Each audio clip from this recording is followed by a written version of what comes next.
This is question 16 and it's about finding the median from a frequency table. So we can see that we've got a table which shows the number of points scored by each of 16 students in a game.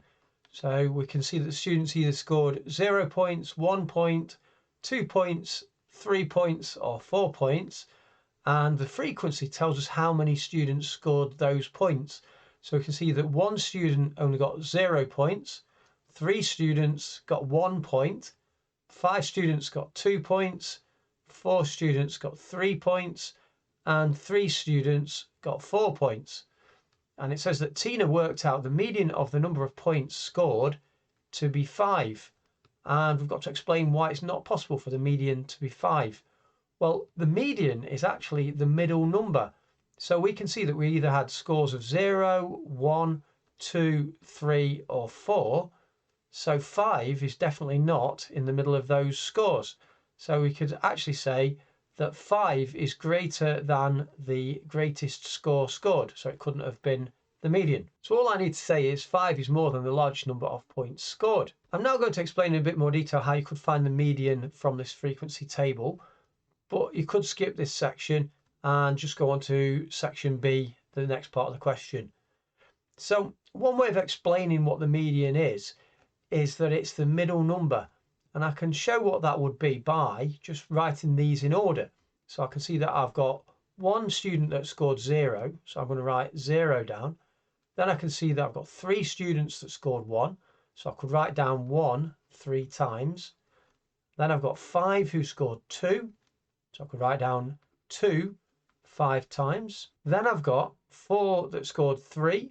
So I've got 3 that I could write down 4 times. Then I've got another 3 that scored 4 points. So I could write down 4 3 times. And then to find the middle value, what I could do is I could cross off the smallest and the largest and then keep going. So the next smallest, next largest, until eventually I've either got 1 or 2 numbers in the middle. So I can see I've eventually got 2 numbers in the middle, and both of those are 2.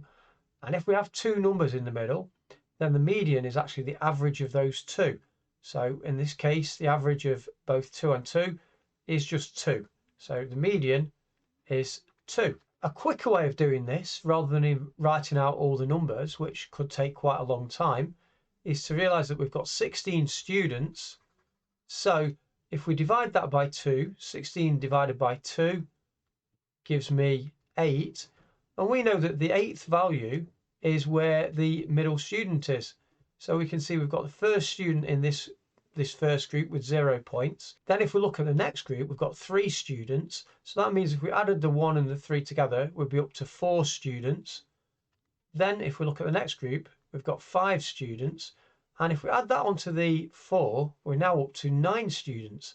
So that would mean that the 5th, 6th, 7th, 8th and 9th students all got 2 points.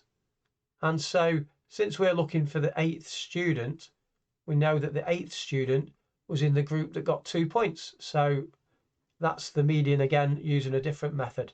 So the median is 2 points. Moving on to the next section of the question, it says that Tina also worked out the total number of points scored by the 16 students in the game. And here is her working.